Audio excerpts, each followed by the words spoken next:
You know, the journalists who would be there from CTV in their Burberry jackets, and I would be there in that ridiculous costume. I'd feel so humiliated, and I would feel so embarrassed and shy to, talk to, like Paul Martin or whoever it was at the time. And but then I would just realize that I already was so humiliated that I might as well go for it. You know what I mean? And it gave me a sense of freedom that I didn't, it wasn't like I planned that. I didn't plan on being ashamed and humiliated. Right. And, but it really helped me to feel like, well, I'm just going to say it now because I'm already, what are they going to do? Laugh at me? No.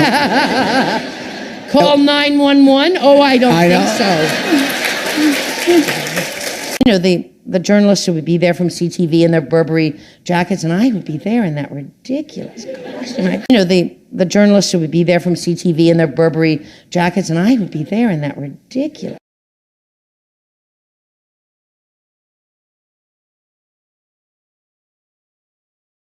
I recently managed to wangle my way into a Burberry 3D fashion show. They broadcast their fashion catwalk in 3D to 5 sites around the world.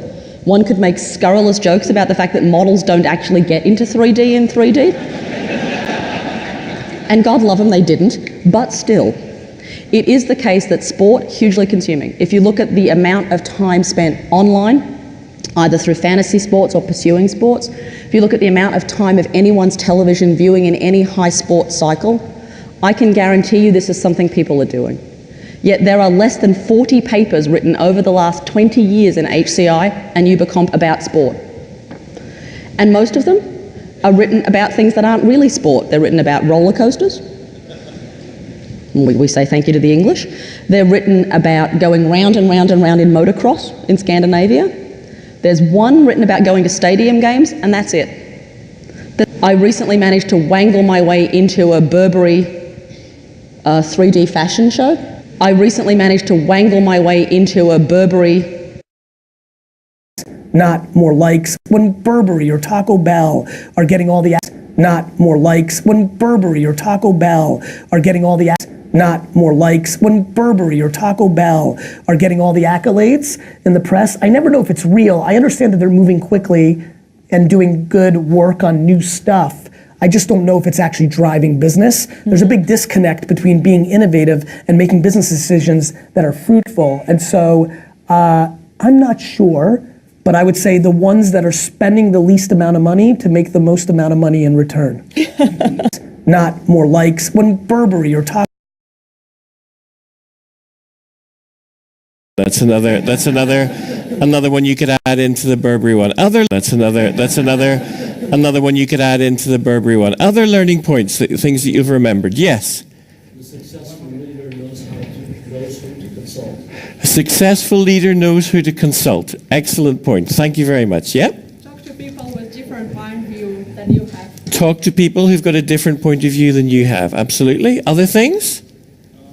Talk to the actual experts instead of people who say they are experts. Okay, so to talk to people who really know what they're talking about. Okay. One more. Innovation comes from diversity of opinion. Innovation comes from diversity of opinion. Great. So lots of very nice. That's another one you could add into the Burberry one. Other learning. Wall Street had that Burberry scarf. And for women, it's that Wall Street had that Burberry scarf. And for women, it's that now it's probably that Longchamps bag. Yeah. It's annoying. I mean, there's got to be different bags that are good, right?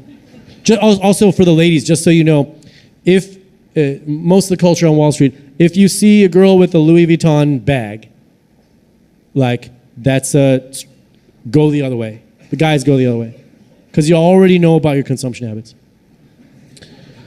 And that brings us to this, materialism.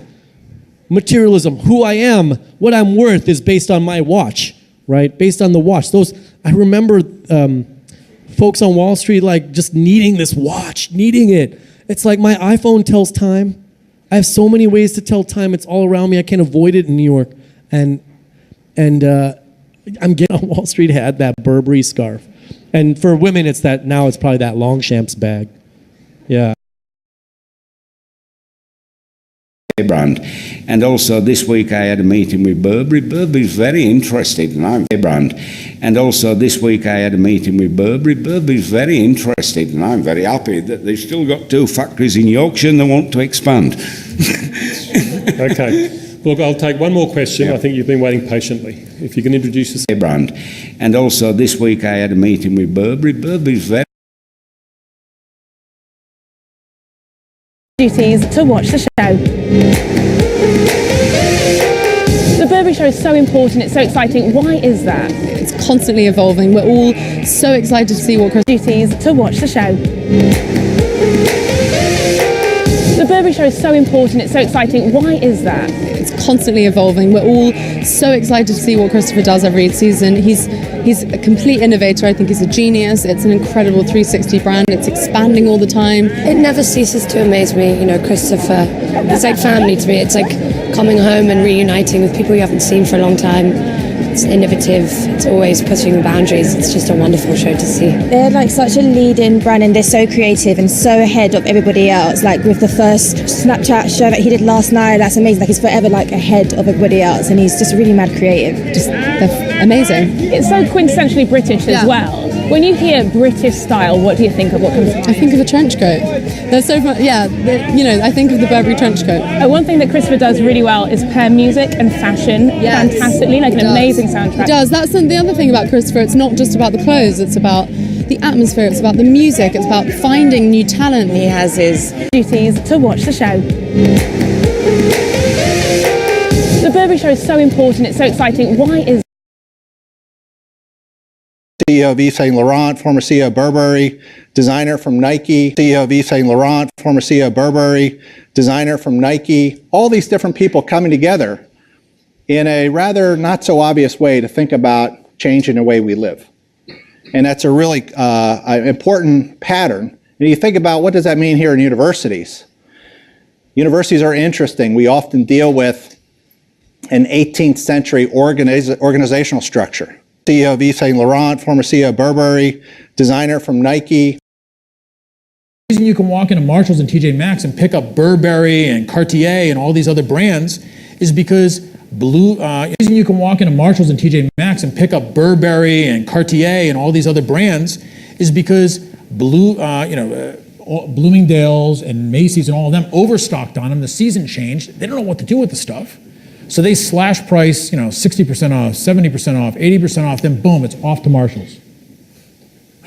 And those companies have created an entirely different business model of getting high quality goods to consumers. The reason you can walk into Marshalls and TJ Maxx and pick up Burberry and Cartier and 27-year-old females who are fans of Burberry and who've commonly gone to Bergdorf. 27-year-old females who are fans of Burberry and who've commonly gone to Bergdorf Goodman's.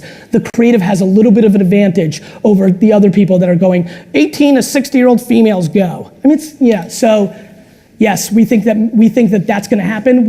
I think that will happen to you guys over the next 10 years because there'll be no options. You'll be forced to, I don't know if you guys are owned by a holding company or not. You're independent, so you'll build out that principle or merge with somebody. It's just going to be important.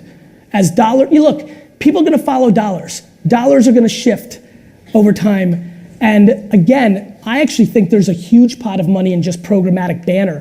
Funny thing is, ironically, especially given the energy I came in with, I'm not trying to convince most of my clients to stop doing television. I think that's a golden goose that most people are too romantic about. I'll let that play itself out. I'm actually chipping away at banner programmatic because that shit they don't like, and it's so crazy. I mean, when's the last time somebody here clicked a banner ad?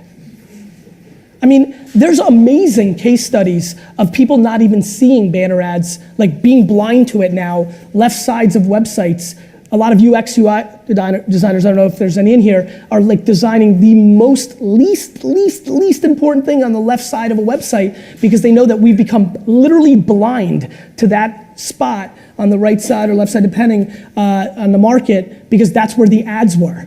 Like literally the Facebook generation, the 33-year-olds kind of right now, 27 to 33, literally can't see the right side of a website because that's where the Facebook ads were for the 5 years they were there every day. Literally cannot recall. 27-year-old females who are fans of Burberry and who've commonly gone to there are the obvious ones, Burberry, and, you know, that get called out again and again and again. There are the obvious ones, Burberry, and, you know, that get called out again and again and again. But I think there's a brand in the UK called Matches. They sell a lot. They have a huge presence online, but they sell a lot of. They have a bunch of boutiques. They sell really expensive clothes. And there are the obvious ones, Burberry and right brain curriculum. And, you know, and the Burberry Foundation would be honored to help you start creating some of those things when you're ready. Right brain curriculum. And, you know, and the Burberry Foundation would be honored to help you start creating some of those things when you're ready down the road. Oh, yeah, no, and we're already starting a little bit, and we could talk more about that. But no, absolutely, and I mean, I think, and I mean, you say you're not creative. I mean, that I think you're really underselling your. Design creative. But you obviously had a very strong aesthetic. You had a sense for what. Yeah. Again, I'm absolutely a merchant, and I will tell you the reason Christopher and I created the foundation is because we are both creative thinkers, right? And we feel very strongly that the curriculum, specifically in America, has become so left brain. So much of the arts and things have been cut out. Yeah. But it is, I think, for where the world's going, we need creative thinkers. And so many times they're getting lost out of the system. Yeah. So we created the Burberry Foundation. We give 1% of our profits into the Burberry Foundation and right brain curriculum. And, you know, and the Burberry Foundation would be honored to right brain curriculum. And, you know, and the Burberry Foundation would be honored